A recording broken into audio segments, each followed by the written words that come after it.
This is a presentation regarding Reedley College's integration model.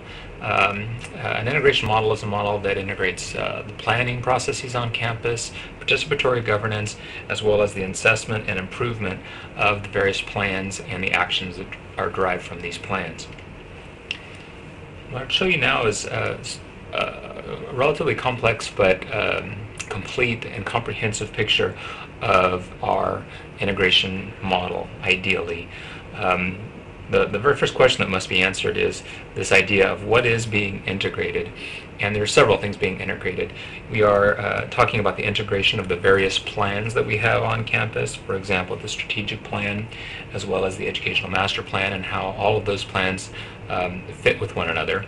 We're also talking about how those various plans are integrated with the committees on campus and the participatory governance model, how those two things are integrated. And then thirdly, we're talking about how the plans are integrated with the decision-making processes on campus.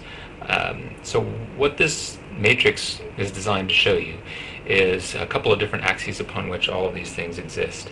We have on the left-hand side the people that are involved, and on the right-hand side we have the products that they produce. You can see on the left-hand side we have two distinct groups of people. We have committees, which is our participatory governance model, as well as the administrative structure, which is more the top-down model. The administrative structure is pretty straightforward. It starts with the presidents, moves through the vice presidents, and then the deans, directors, managers, through to department chairs, and finally faculty and staff. This is obviously a two-way model. It goes up and it goes down. Information and recommendations are passed both directions, but it is a very linear type process. Also very straightforward is our committee structure. Our Reedley College committees follow a couple of different patterns. At the top, and the chief decision maker is the Reedley College president, and the decisions that she makes are based on the recommendations of a couple of different groups, one of which is the College Council.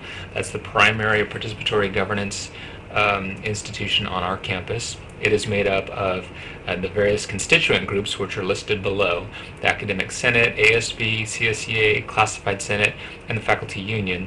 And it's also comprised of representatives from the various college committees. They may not attend and vote on the College Council, but they do provide information and they do provide feedback to their various specific targeted committees about the information that's being passed around in College Council. So you can see how the left-hand side, where the people are involved, there are two distinct groups, and in my opinion those groups need to do two distinct things. Committees are largely charged with the development and the revision process of the various plans. They often vote, they may make resolutions in support of or request revisions to the various plans that we develop. Whereas the administrative structure, that's not really the function of the administrative structure. That is an implementation and an action structure, one in which once the plans have been decided upon, that those plans are then put into place.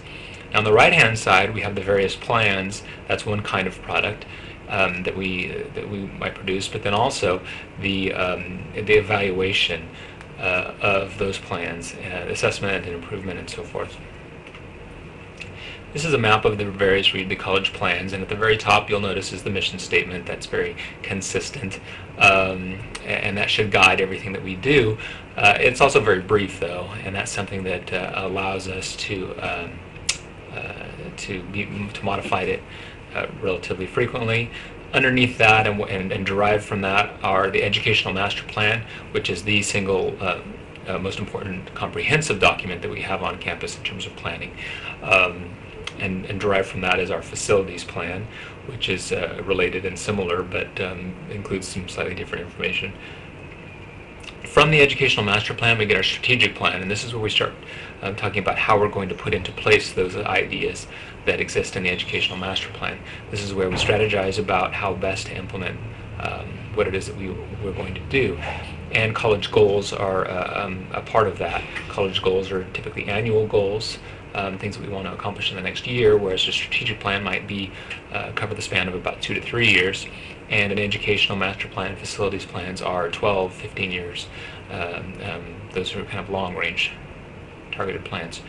At the very bottom and underneath the strategic plan, we have a couple of other different kinds of plans. One is the technology plan, and some of you have seen this.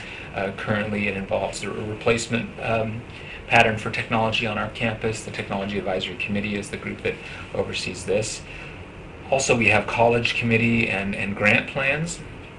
And these committees and grants, activities are written into grants, and there needs to be a plan for how we're going to achieve those activities. Sometimes college committees come up with their own plans. Student Success Committee is an example of that. And we have these other two that are in a different color. They're in red because I think they're an incomplete but very important part of the planning process. A staffing plan, a comprehensive plan that deals with the processes of full-time faculty, of part-time faculty, of staff members, both full-time and part-time, temporary, provisional, and those kinds of things, as well as student work. Currently, we have processes in place for full-time faculty replacement and a prioritization process for that. We have documents that govern the hiring of faculty, full-time and part-time. We also have a federal work study prioritization process that could be subsumed under the staffing plan. But we don't have any document that talks about how an area might need additional classified staff members or something like that, and what the relationship between student employment and classified employment is going to be. So that's something that I think is an opportunity for growth for us, as is resource planning. Currently, we do have a well-functioning resource action planning process, but it only governs certain kinds of resources. Perkins funding, lottery funds, and those kinds of funds are managed very well through that process. But we don't have a discretionary budget plan, how those are come up with, and that's something that I think we could do in addition to those other two, and come up with a more comprehensive way of documenting resources. This next slide is an overlay, so take a close look here of the plans. Next slide is an overlay of the different people involved in each of these planning processes, and you'll see at the very top all constituent groups manage the mission statement, and semi-annually is when it would be updated. The Ed Master Plan, College Council is the group involved, as well as all constituent groups. Facilities Committee would be involved in this facilities plan, as well as all constituent groups. Strategic planning is the lead on that is taken by the Strategic Planning Committee, and then the College Council would vote on that. College goals, the Executive Cabinet and College Council would approve that, and that would happen. Those happen yearly. Technology Advisory Committee, the various committees, and the College Council hear about those. We're not 100% sure on the staffing committee. We're not sure what constituent groups and how often that would be updated. The resource planning document would be probably the budget committee would take that upon itself to complete, and constituent groups would approve, and that would be done yearly.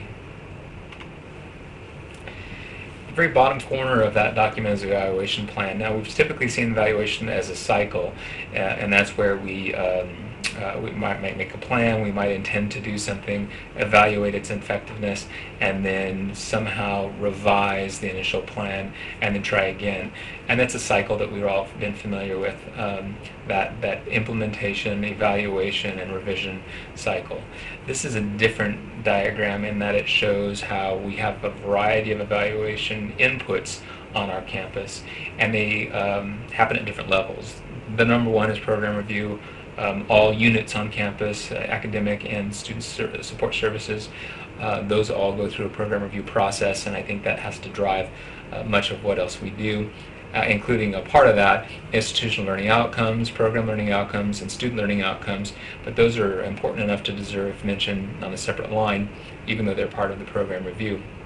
And that second line also should include something like internal scans. We've all done recently an accreditation survey on a campus, and that's the kind of information that we get from within our campus. And then at the bottom, the more specific and the more highly contextualized inputs are things like progress reports that we're required to write for grants, things like external scans when we go out for a charrette to get feedback on a strategic plan. That's very specific. And then even more specific than that, actual physical numbers and data that we might get, such as FTEs and the budget and what our enrollment numbers are. And that's a key element to this. But the most important part of all this is that these are all the different kinds of inputs that are going to exist in the cycle that I talked about earlier, and it's important to distinguish one from another. Again, back at this overall graph, the most important part of this is that this is a continuously evaluated, a living plan, and it must inform all action that is taken at the college, and it must do so by informing the people that are going to take that action and the people that are involved in the decision-making process.